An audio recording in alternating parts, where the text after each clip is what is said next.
ফলে বাংলাদেশের ইতিহাসে এমনের আগে কখনো হয়নি যে ইউরোপিয়ান ইউনিয়ন একটা ইউনিয়ন হিসাবে এত রাষ্ট্রদূত নিয়ে এত প্রতিনিধি নিয়ে কোনো সরকার প্রধানের সাথে আলোচনা করতে এসেছেন। বাংলাদেশে যে সমস্ত ইউরোপিয়ান দূতাবাস আছেন তাদের সাথে কাজ করি, কিন্তু আজকে এই অনুষ্ঠানে দিল্লিতে আছেন এমন অনেক রাষ্ট্রদূত এবং প্রতিনিধিরা উপস্থিত ছিলেন। ফলে বাংলাদেশের ইতিহাসে এমনের আগে কখনো হয়নি যে ইউরোপিয়ান ইউনিয়ন একটা ইউনিয়ন হিসাবে এত রাষ্ট্রদূত নিয়ে এত প্রতিনিধি নিয়ে কোনো সরকার প্রধানের সাথে আলোচনা করতে এসেছেন বলে। সেটা বাংলাদেশের এই যে নতুন বাংলাদেশের যাত্রা, সেখানে একটা বড় ইতিবাচক ভূমিকা রাখবে বলে আমরা অবশ্যই বিশ্বাস করি। আমাদের পক্ষ থেকেও কিছু কথা বলা হয়েছে, তাদের পক্ষ থেকেও কিছু কথা বলা হয়েছে। বাংলাদেশের পক্ষ থেকে যে কথাগুলো বলা হয়েছে তার মধ্যে হচ্ছে যে বাংলাদেশ এখন স্বল্পোন্নত দেশ থেকে উত্তরণ ঘটাবে, সেক্ষেত্রে আমাদের কিছু বাণিজ্য সুবিধা ইউরোপিয়ান মার্কেটে প্রাপ্তির ব্যাপারে আমরা আমাদের কথাগুলো বলেছি। আমরা জলবায়ু পরিবর্তন বিষয়ে কথা বলেছি, আমরা রোহিঙ্গা সমস্যার সমাধানের বিষয়ে কথা বলেছি। তারা আমাদেরকে মানবাধিকারের বিষয়ে জানতে চেয়েছেন, নির্বাচন নিয়ে কথা বলেছেন, শ্রমিক অধিকার নিয়ে কথা বলেছেন। সেগুলোর উত্তরে আমরা তাদেরকে জানিয়েছি যে প্রত্যেকটা বিষয়ে প্রক্রিয়া অব্যাহত রয়েছে। আমরা অবশ্যই একটি স্বাধীন, ফ্রি, ফেয়ার এবং ডেমোক্রেটিক ইলেকশনের দিকে যাব। আমরা বিচারের কথা বলেছি, আমরা বলেছি যে ইন্টারন্যাশনাল ক্রাইম ট্রাইব্যুনাল সেটার কথা জানিয়েছি। বিভিন্ন রিফর্ম কমিশন কোন কোন ক্ষেত্রে রিফর্মের জন্য কী পদ্ধতিতে কাজ করছে এটা তাদেরকে আমরা জানিয়েছি। তাদের বক্তব্য ছিল শ্রম অধিকার বিষয়ে, সেখানেও আমরা তাদেরকে বলেছি যে সেখানে একটা কমিশন হয়েছে এবং বাংলাদেশ যাতে আর চিপ লেবার এই কথাগুলো আমাদেরকে শুনতে না হয়, বরং শ্রমিক স্বার্থ যাতে সুসংহত থাকে সেটার জন্য যে এই কমিশনের মতামতের ভিত্তিতে আমরা ব্যবস্থা গ্রহণ করব সেটা আমরা জানিয়েছি। একটা প্রস্তাবনা আমাদের পক্ষ থেকে ছিল যে বাংলাদেশের নাগরিকেরা অনেক ইউরোপিয়ান দেশে যেতে গেলে ভিসার জন্য আবেদন করতে হয় দিল্লি থেকে। এইটা অনেক সময় ঝামেলা হয়ে যায়। তাদের কাছে আমাদের একটা সুস্পষ্ট অনুরোধ ছিল যে তারা যেন এই ভিসা সেন্টারগুলো দিল্লি থেকে সরিয়ে অন্যত্র স্থাপন করে, যাতে করে এই মুহূর্তে যারা বাংলাদেশি শিক্ষার্থীরা ইউরোপের বিভিন্ন দেশে যাবেন কিন্তু বাংলাদেশে তাদের দূতাবাস নেই, তারা তো যেতে পারছেন না, প্রক্রিয়াটা বিলম্বিত হচ্ছে। ভবিষ্যতে যেন এরকম বিলম্বিত আর না হয় সেই জন্য দিল্লিতে সেন্টার না রেখে আমরা অন্যান্য দেশে সরিয়ে নেওয়ার কথা বলেছি। এটা হচ্ছে ইউরোপিয়ান ইউনিয়নের সাথে আমাদের যে কথা হয়েছে সেটার ব্যাপারে। এবং আমাদের পক্ষ থেকে তাদেরকে বিভিন্ন ইস্যুতে যে অপপ্রচারগুলো চালানো হচ্ছে এই অপপ্রচারের বিষয়ে বলা হয়েছে। কেন জুলাইয়ের এই বিপ্লব হলো, সেই বিপ্লবের আকাঙ্ক্ষাটা কি, সেই আকাঙ্ক্ষা ধারণ করে জাতীয় ঐক্য গড়ার যে একটা প্রক্রিয়া শুরু হয়েছে বিভিন্ন বিষয়ে, সে বিষয় সম্পর্কে তাদেরকে জানানো হয়েছে। এবং এই যে জুলাই আগস্টে যে হত্যাকাণ্ডগুলো হয়েছে এই হত্যাকাণ্ডর বিচারের ক্ষেত্রে যে আমরা ব্যবস্থা গ্রহণ করেছি এই ব্যাপারেও তাদেরকে আমরা অবহিত করেছি। এখানে এই তো ছিল ইউরোপিয়ান ইউনিয়নের সাথে বক্তব্য। আপনাদের কোনো প্রশ্ন থাকলে বলেন, আমরা উত্তর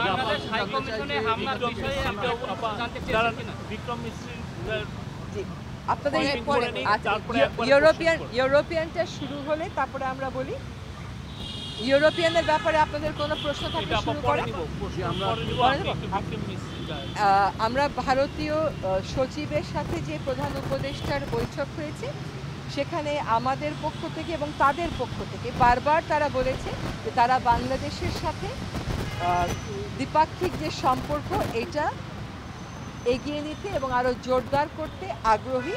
তারা জুলাই এবং আগস্টে যে বিপ্লব হয়েছে এটা তারা মনিটর করেছেন, তারা দেখেছেন, তারা অবগত। আমাদের পক্ষ থেকে তাদেরকে বলা হয়েছে যে আমরা সার্ককে শক্তিশালী ভূমিকায় দেখতে চাই। আমরা যে একসাথে বিমস্টেকে আছি এবং এটাতে থাকাটা জরুরি এটাও বলা হয়েছে।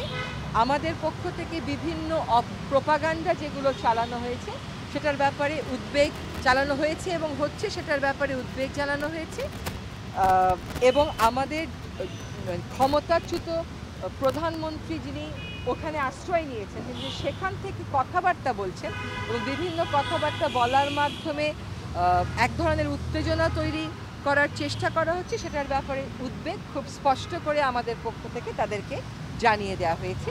ভারতের পক্ষ থেকে যেটা বলা হয়েছে যে তারা আমাদের সাথে সম্পর্ক জোরদারে আগ্রহী এবং সম্পর্ক এগিয়ে নিতে আগ্রহী এবং বিভিন্ন অপপ্রচার এই যে বিভিন্ন রকমের কর্মকাণ্ড সেখানে হচ্ছে যেগুলো আমাদের দেশের যে একটা ইমেজ আছে সম্প্রীতির একটা দেশ বলে সেটাকে প্রশ্নবিদ্ধ করছে, আমাদের এই যে জুলাই আগস্টের যে অভ্যুত্থান এটাকে প্রশ্নবিদ্ধ করছে।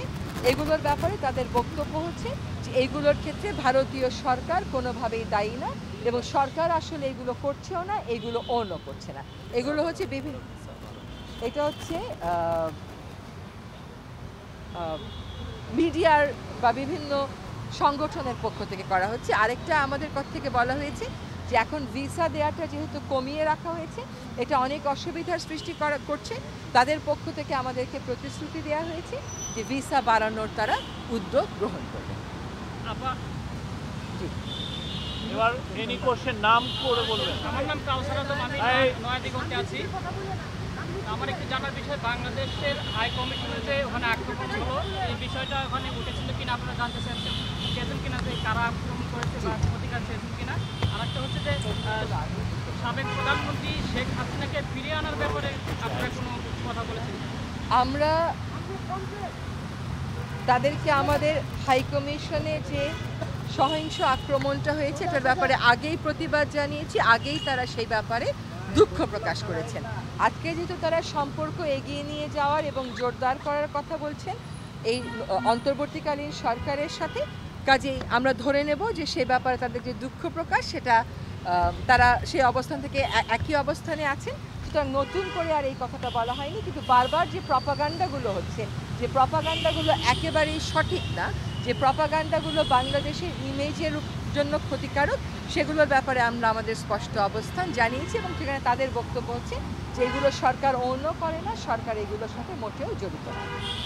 আমার নাম রেজা, শেখ হাসিনাকে ফিরিয়ে আনার বিষয়টা। আমার নাম আহমেদ রেজা। আমি দুইটা প্রশ্ন করতে চাই। প্রথমটা হচ্ছে ইউরোপিয়ান ইউনিয়ন বিষয়, সেটি হচ্ছে যে বাংলাদেশের নির্বাচন সম্পর্কিত বিষয়ে আপনাদের সাথে আলোচনা হয়েছে, সেখানে কী ধরনের আলোচনা হয়েছে সেটি নিয়ে যদি একটু বিস্তারিত বলতেন। আর দ্বিতীয় প্রশ্নটি হচ্ছে যে বাংলাদেশের সংখ্যালঘু নির্যাতন নিয়ে একটু আগে ভারতের পররাষ্ট্র সচিব তিনি গণমাধ্যমে বলেছেন যে তারা ব্যাপারটাতে কনসার্ন প্রকাশ করেছেন, একটু আগে পররাষ্ট্র মন্ত্রণালয় তিনি বলেছেন।